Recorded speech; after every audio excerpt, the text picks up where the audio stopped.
Viewers ये video देखें जरा। Would you rather watch your mum and dad have every night for the rest of your life?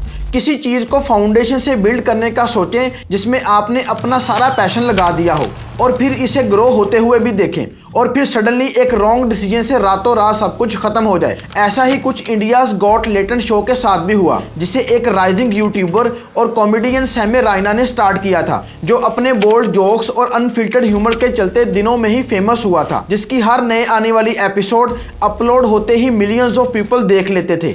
एक episode जिसमें famous influencer and motivational speaker Ranveer Allahbadia, जिन्हें beer biceps से भी जाना जाता है, 4 लोगों के साथ शो में शामिल थे। सब कुछ अच्छा चल रहा था। एक आर्टिस्ट कॉमेडी से जजेस और ऑडियंस को खुश कर रहा था।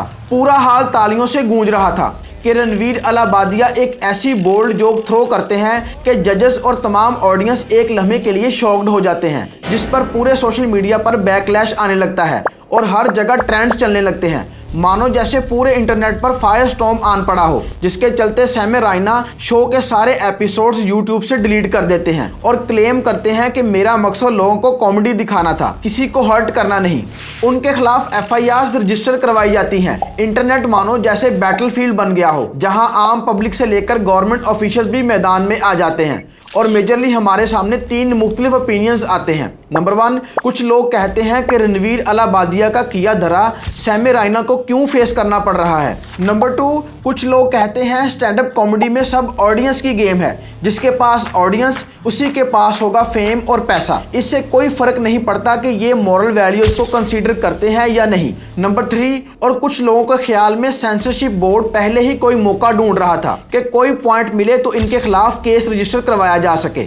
क्या ये कंट्रोवर्सी सिर्फ एक ऑफेंसिव जोक थी या ये पावर ऑफ डिजिटल कंटेंट और इंटरनेट आउटरीच थी? व्यूअर्स, आइए आज की इस वीडियो में हम इन तमाम सवालात के जवाबात को ढूंढने की कोशिश करते हैं। सैमी रायना ने इंडियाज गॉट टैलेंट 14 जून साल 2024 में किल टोनी और गॉट टैलेंट जैसे शो से इंस्पायर्ड होकर शुरू किया था, और हम सब जानते हैं कि आज की stand up comedy family content नहीं होता। स्टैंड अप कॉमेडी के नाम पर हमने जहां जाकिर खान और ताबिश हाशमी का पॉजिटिव फेस देखा हुआ है, वहीं कुछ लोग वल्गैरिटी को भी स्टैंड अप कॉमेडी कहते हैं।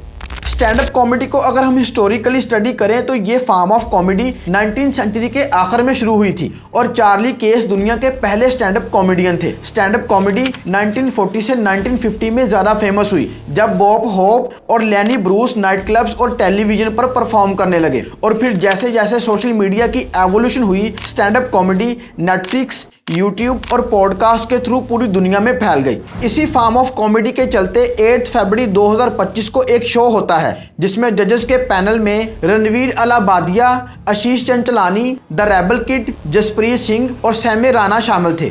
रणवीर अलाबादिया ने अपनी journey as a fitness YouTuber करी थी, जहां वो अपने ओवरवेट से फिट होने तक की जर्नी शेयर किया करते थे, और ओवर द टाइम उन्होंने अपना फिटनेस कंटेंट इवॉल्व करके सेल्फ इंप्रूवमेंट, बिजनेस और स्पिरिचुअलिटी में बदल लिया था। रणवीर अलाबादिया की जिंदगी में सब कुछ अच्छा चल रहा था। रणवीर अपना कंटेंट बेच रहे थे और खूब पैसा कमा रहे थे कि 8 फरवरी 2025 के दिन रणवीर एक आर्टिस्ट के सामने वल्गर और प्रोवोकेटिव क्वेश्चन थ्रो करते हैं। Your parents have every day for the rest of your life. Whoa! You join in once and stop it forever. और जैसे ही वीडियो यूट्यूब पर अपलोड होती है, उनके इस रिमार्क से पूरे सोशल मीडिया पर बैकलैश आने लगता है, और इस क्रिटिसिज्म के चलते ट्विटर पर हर तरफ सिर्फ एक ही ट्रेंड था। हजारों लोग उनके इस पर्टिकुलर रिमार्क्स को डाइसेक्ट करके यूट्यूब, इंस्टाग्राम और टिकटॉक पर रील्स बनाने लगते हैं, और लोग रणवीर से अपॉलॉजी की डिमांड करने लगते हैं, जिसके चलते पॉलिटिकल पर्सनैलिटीज भी इसमें कूद पड़ती हैं। महाराष्ट्र के चीफ मिनिस्टर देवेंद्र फडणवीस ने इन रिमार्क्स को कंडेम्ड करते हुए कहा कि फ्रीडम ऑफ स्पीच की भी कुछ एथिकल लिमिट्स होती हैं, इस तरह का कंटेंट कभी भी एक्सेप्टेबल नहीं हो सकता। और असम की चीफ मिनिस्टर हिमांता बिस्वा शर्मा ने ऐलान किया कि वल्गैरिटी को प्रमोट करने और इनअप्रोप्रिएट डिस्कशन में मुलव्वस तमाम अफराद के खिलाफ FIR दर्ज करवा दी गई हैं। व्यूअर्स, आज की इस डिजिटल वर्ल्ड में कंटेंट क्रिएटर्स के पास बहुत बड़ी पावर है। वो अपनी कन्वर्सेशन से लाखों लोगों को इन्फ्लुएंस करते हैं और इंटरटेनमेंट को भी रीडिफाइन करते हैं।